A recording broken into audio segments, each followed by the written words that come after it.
కార్యక్రమాలు బీఆర్ఎస్ ప్రభుత్వ హయాంలో అమలు చేసిన ఏనాడు ప్రజలను రోడ్ల మీద వరుసల్లో నిలబెట్టలేదని పార్టీ వర్కింగ్ ప్రెసిడెంట్ కేటీఆర్ అన్నారు. ప్రజల సౌకర్యాల గురించి ఆలోచించామే తప్ప రాజకీయ ప్రయోజనాలు ప్రచారం గురించి ఆలోచించలేదన్నారు. పనుల మీద కంటే ప్రచారం మీద ఫోకస్ చేసి ఉంటే మళ్లీ గెలిచేవాళ్లమని చెప్పారు.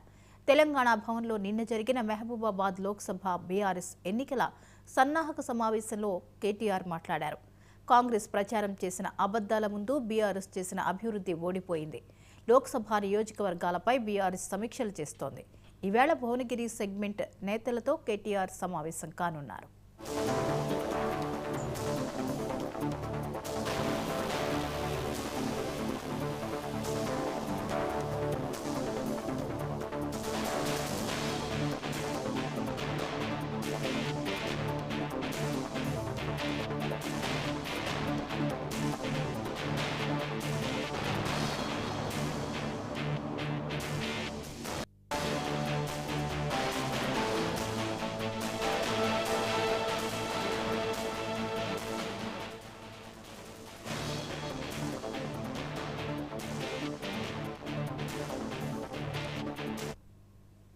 వందలాది సంక్షేమ కార్యక్రమాలు బీఆర్ఎస్ ప్రభుత్వ హయాంలో అమలు చేసిన ఏనాడు ప్రజలను రోడ్ల మీద వరుసల్లో నిలబెట్టలేదని పార్టీ వర్కింగ్ ప్రెసిడెంట్ కేటీఆర్ అన్నారు.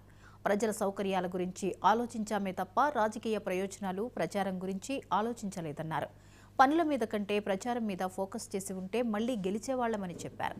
తెలంగాణ భవన్లో నిన్న జరిగిన మహబూబాబాద్ లోక్సభ బీఆర్ఎస్ ఎన్నికల సన్నాహక సమావేశంలో కేటీఆర్ మాట్లాడారు. కాంగ్రెస్ ప్రచారం చేసిన అబద్దాల ముందు బీఆర్ఎస్ చేసిన అభివృద్ధి ఓడిపోయిందన్నారు. లోక్సభ నియోజకవర్గాలపై బీఆర్ఎస్ సమీక్షలు చేస్తోంది. ఈవేళ భువనగిరి సెగ్మెంట్ నేతలతో కేటీఆర్ సమావేశం కానున్నారు. ఇక ఈ అంశంపై మరిన్ని అప్డేట్స్ ని మా ప్రతినిధి రమేష్ అందిస్తారు. రమేష్, చెప్పండి, ఈ రోజు భువనగిరి సెగ్మెంట్ నేతలతో కేటీఆర్ సమావేశం ఉండనుంది, డీటెయిల్స్ ఏంటి? భువనగిరి పార్లమెంటు సమావేశానికి సంబంధించి కేటీఆర్ అధ్యక్షతన బీఆర్ఎస్ ముఖ్య నేతల సమావేశం కానున్నారు. ఈ సమావేశానికి ముఖ్యంగా భువనగిరి సంబంధించి ఎమ్మెల్యేలు అంటే మాజీ ఎమ్మెల్సీలు ఎవరైతే బీఆర్ఎస్ ముఖ్య నేతలు ఉన్నారో వారందరూ హాజరు కానున్నారు. అయితే ఈ భువనగిరి పార్లమెంటు నియోజకవర్గానికి సంబంధించి చూసుకున్నట్లయితే 7 అసెంబ్లీ సెగ్మెంట్లు ఉన్నాయి.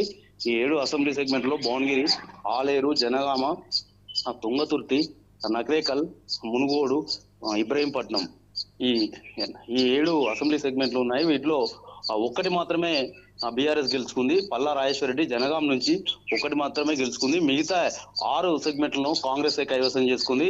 దీంతో మరింత దృష్టి పెట్టాల్సిన అవసరం ఉందని చెప్పి కేటీఆర్ గతంలో అంటే ఇదివరకు జరిగిన సమీక్షా సమావేశాల్లో ఎక్కడైతే తమ అంటే ఘోరంగా ఓటమి పాలయ్యారో అక్కడ ఆ ప్రాంత నేతలకు చెప్తున్న పరిస్థితి ఉంది. ఈ రోజు కూడా ఈ ప్రాంతంలో ఎవరైతే ముఖ్య నేతలు ఎవరైతే ఉన్నారో పైల శేఖర్ రెడ్డి కావచ్చు, గొంగిడి సునీత కావచ్చు, ఇట్లాంటి అంటే పల్లా అంటే మన జనగాంలో గెలిచిన పల్లా రాజేశ్వర రెడ్డి లాంటి వాళ్ళకు సూచించే అవకాశం ఉంది. గ్యాదర్ కిషోర్ లాంటి ఉద్యమ నేతలు కూడా ఇదే భువనగిరి పార్లమెంటు సంబంధించి ఉండడంతో వీరికి పలు సూచనలు అయితే చేసే అవకాశం ఉంది. ఈసారి మరింత కష్టపడాల్సిన అవసరం ఉంది. ఎందుకు అంటే పార్టీ ఓడిపోవడానికి అంటే ఘోరంగా దెబ్బతినడానికి ఉమ్మడి నల్గొండ జిల్లా ఒక కారణము. అందులో భువనగిరి సెగ్మెంట్ కూడా ఒక ప్రధాన కారణంగా ఉంది. పార్టీ ఓటమి చెందడానికి తిరిగి పాఠాలు నేర్చుకోవాల్సిన అవసరం ఉంది అని చెప్పి కూడా గతంలో జరిగిన అంటే నిన్న మొన్న జరిగిన వాటిలో కూడా 3 తారీఖు నుంచి జరుగుతున్న పార్లమెంట్ సమీక్ష సమావేశాల్లో కూడా పదే పార్టీ అధిష్టానం కూడా సూచిస్తున్న పరిస్థితి ఉంది. అయితే అనేక సూచనలు కూడా చేయడం జరుగుతుంది. అటు కార్యకర్తలు కావచ్చు, ఇటు అధిష్టానాన్ని అంటే నేరుగా కలిసే అవకాశం రాకపోవడంతో అటు అధిష్టానానికి గతంలో ఎన్నడూ కూడా కలవలేకపోవడంతో తమ గోడును వెళ్ళబోసుకుంటున్న పరిస్థితి కూడా ఉంది. అయితే ముఖ్యంగా పార్టీ ఓటమికి కూడా ఎమ్మెల్యేల వైఖరే కారణం అని చెప్పి కూడా వీళ్ళు కార్యకర్తలు సూచిస్తున్న పరిస్థితి ఉంది.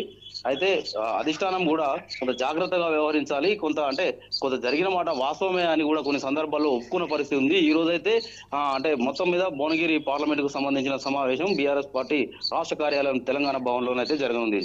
Right, thank you Ramesh.